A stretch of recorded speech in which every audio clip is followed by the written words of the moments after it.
Shots fired, 27 Cox Lane between Highway 70 and Stimson Road. Tonight, two young boys, just 5 and 6 years old, are fighting for their life after a man opened fire today. It happened at a school just outside Oroville. Investigators say the suspect took his own life. And this all happened at the Feather River School of Seventh-day Adventists in the town of Palermo in Butte County. The school is located on Cox Lane, just east of Highway 70, which had to be shut down for several hours earlier today. That highway is now back open tonight, but really, this investigation has only just begun. Good evening, and thank you for joining us. I'm Laura Painter. And I'm Chris Thomas. Those young victims tonight are now in extremely critical condition. I want you to take a look. Just after 1 this afternoon, investigators say the CHP received a call from the school about a school shooting on campus. A CHP officer then arrived on scene a short time later. That officer found the suspect dead and then immediately tried to help the young students. Let's get to our live team coverage now. ABC 10's Paul Sanga has been covering the latest developments on scene all night, and our Luke Clary has what's next for this community as they try to heal. But we start with ABC 10's Paul Sanga, and Paul, investigators are still working late into the night, right?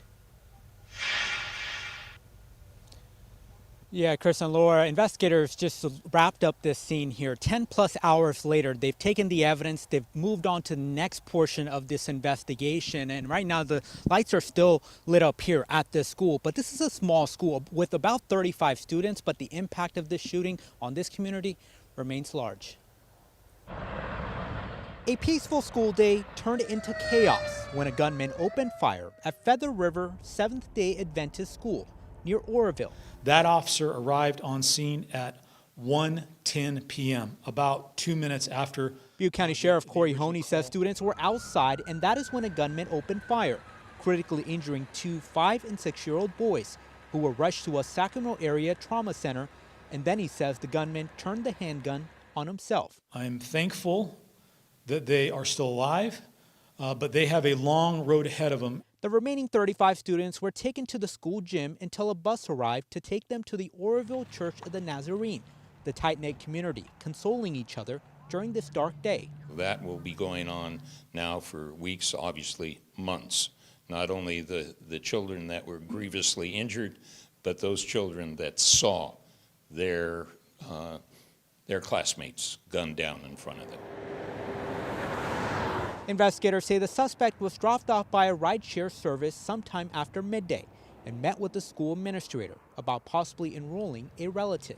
We're trying to determine the veracity of that statement as to whether or not he actually was there to enroll or talk about enrolling a student, or if that was instead a ruse to get onto the campus. We're working to essentially reconstruct this individual's activities over the course of today as well as into the past to determine why he did the things that he did. Law enforcement agencies, including the FBI, are investigating the motive behind the attack. No father, no mother should have to endure what happened today. Please know we're working hand in hand with the full force of the FBI to be able to assist the Sheriff's Department.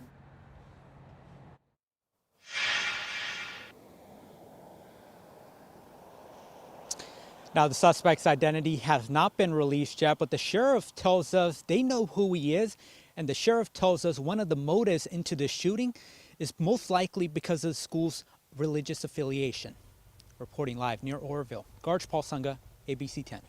Just a traumatic, scary, and sad day for the families and students and staff involved in all of this.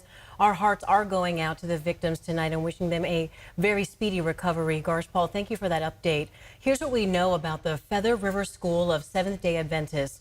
It's a small school with at least 35 students. According to its website, the school teaches students from kindergarten to 8th grade with at least 4 teachers and a teacher's aide on staff. Officials say crisis counselors have already started working with the children and their families to help them process the trauma of what they saw. ABC 10's Luke Clary has more on that tonight. That's right. Victim advocates, crisis counselors, faith leaders, they'll all have a role to play now to help those families who are in shock. In the wake of the Feather River school shooting, attention turns towards healing. That's an incredibly challenging situation, so hard on kids, so hard on their family members. Butte County District Attorney Mike Ramsey says a unit of victim advocates has already begun its work with the children. Not only the children that were grievously injured, but those children that saw their classmates gunned down in front of them. We've had a heavy afternoon. Children and parents reunited at Pastor Travis Marshall's church in Oroville. We're standing in a parking lot. Parents are coming in, jumping out of their cars, trying to get the information. They're driven with fear and anxiety. And even after they're reunited, the children's sense of safety will be shaken, according to Dr. Andrew Mendonza. They have not learned to really fear things such as this at that young age, right? So at kindergarten and first grade, second grade, that entire foundation and what they've known to be true their whole life has been turned upside down. He says it's important now for parents, teachers, and counselors to help rebuild that sense of safety. And Dr. Mendonza, the clinical psychologist, told me that it could take weeks, months, or even years for children to process this. Healing from this is going to be a long haul. Chris. So true, Luke. We thank you for that. The Butte County Sheriff is no stranger to tragedy. Sheriff Honea, who led tonight's news conference, helped lead the campfire response in November 2018, the spillway crisis in Oroville, and many natural disasters since then. Here's what he had to say about responding to yet another tragedy for the community. Close my comments with the fact that here we are again in Butte County dealing with another major incident, major tragedy. And this community has endured so much over the last few years.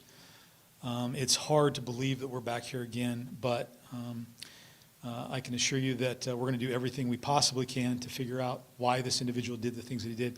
And then, of course, moving forward, try to take care of those members of our community who have been impacted by this horrific event.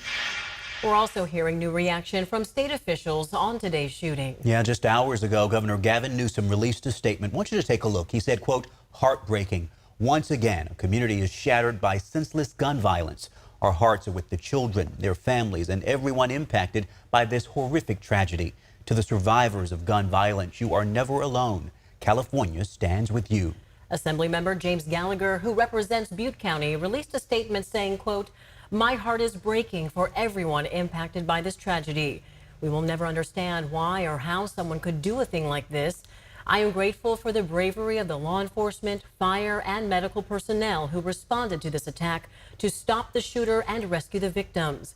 The statement continues saying, quote, "As a community, we'll all be hugging our loved ones closer today as we pray for the victims and try to make sense of something so senseless." Again, the heartbreaking update tonight. A 5- and 6-year-old victim, both in extremely critical condition. Investigators plan to be at the school tonight and tomorrow, talking with staff about when the school could possibly reopen. They believe the school was targeted, but they will not say if this was indeed a hate crime. Another news conference is planned for tomorrow at 1 p.m.